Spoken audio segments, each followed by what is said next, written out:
A oração do Pai Nosso, proferida por Jesus no Sermão da Montanha, está no livro de Mateus, capítulo 6, versículos 9 a 13. Na oração do Pai Nosso, encontramos verdades capazes de nos garantir uma comunhão melhor com Deus. Com certeza, esta oração nos enriquece espiritualmente. Quando os discípulos de Jesus perceberam que ele era de fato o enviado de Deus, pediram-lhe que ensinasse a orar. E Jesus Cristo lhes ensinou a oração do Pai Nosso. A oração do Pai Nosso é um modelo de petição e não um modelo de repetição. Em Mateus capítulo 6, versículo 7 nos diz: E orando, não useis de vãs repetições, como os gentios, porque presumem, pelo seu muito falar, que serão ouvidos.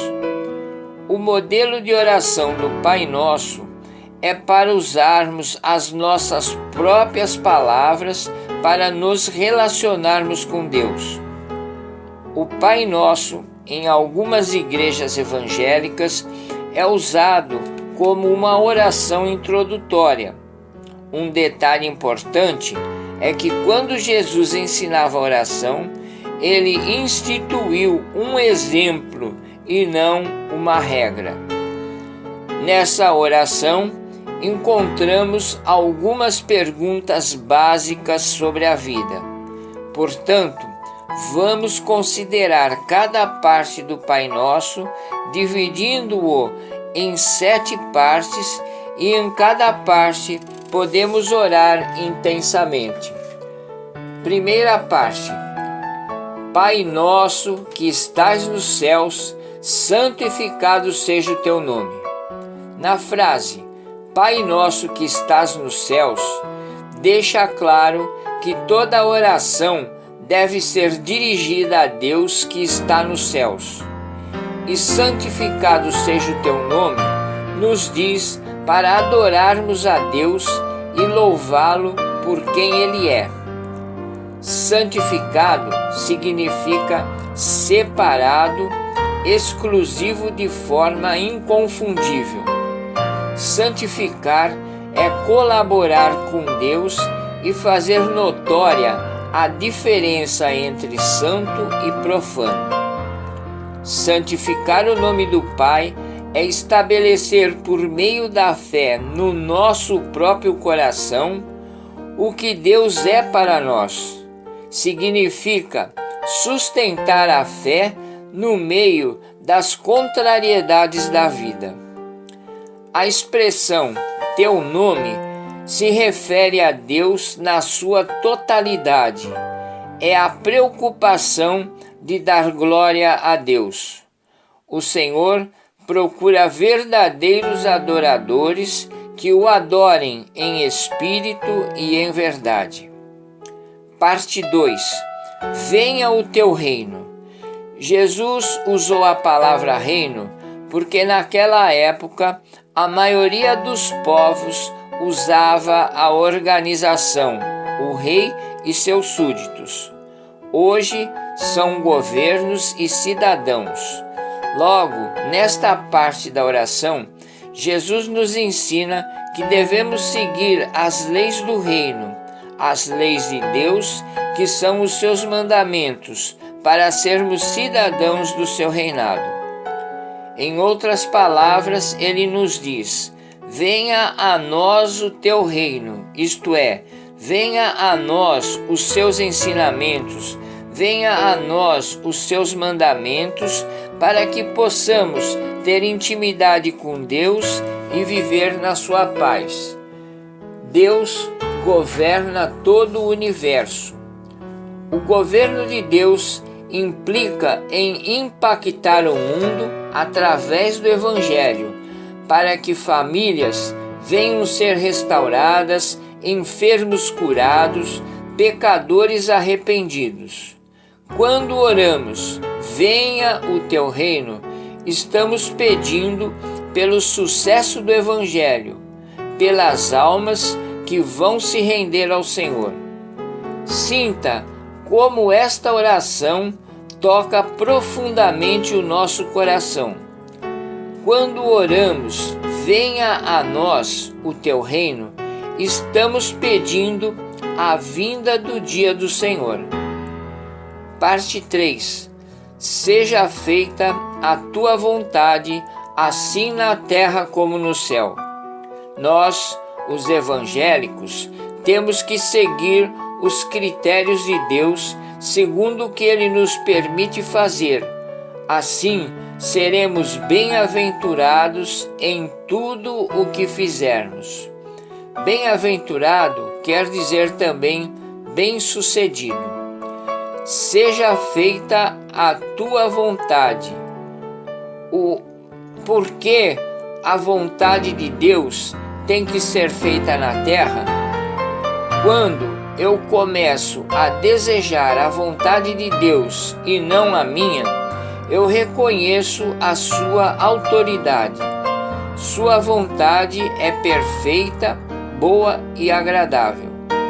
Jonas queria ir para uma cidade diferente da cidade que Deus escolheu.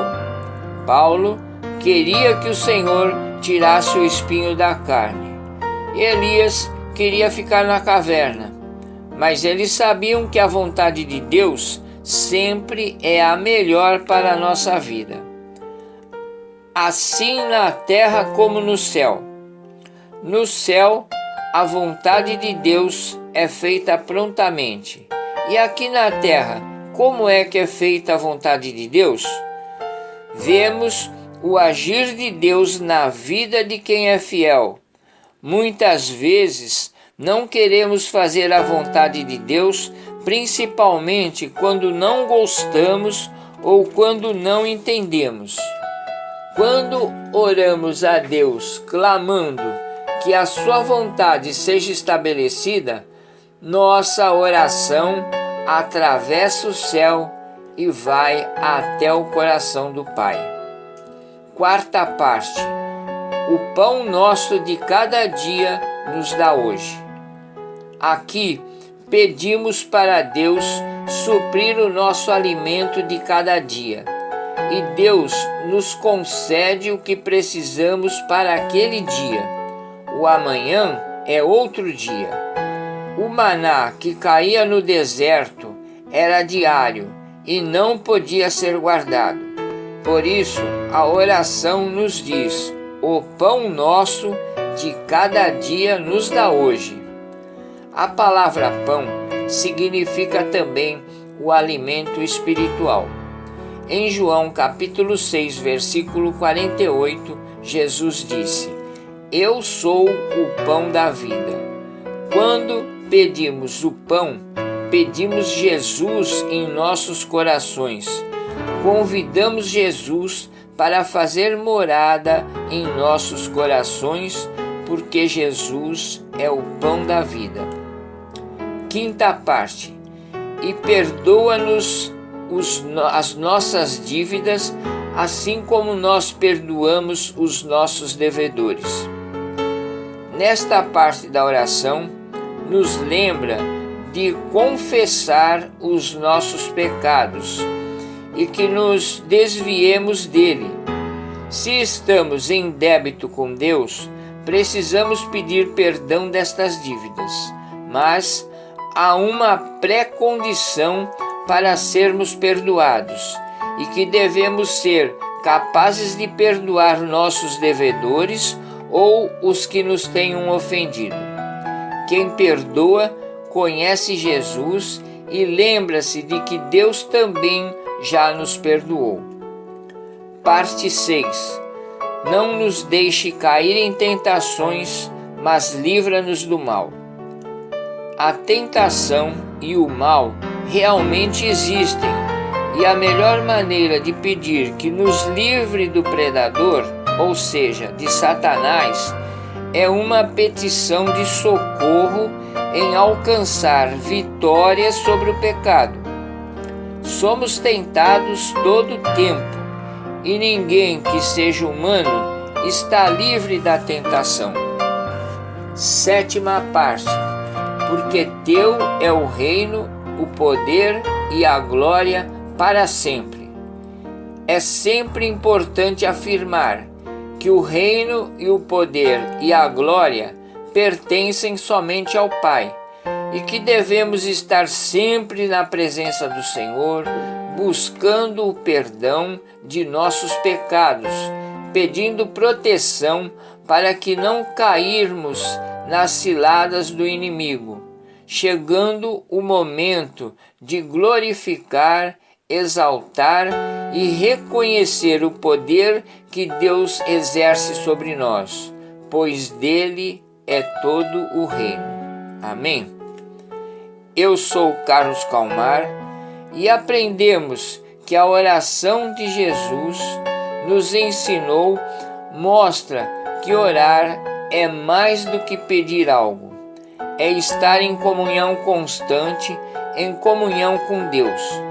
A oração não faz Deus baixar até nós, mas eleva-nos a Ele, e que possamos a cada dia nos alimentar mais e mais com o pão nosso de cada dia. Assim seja.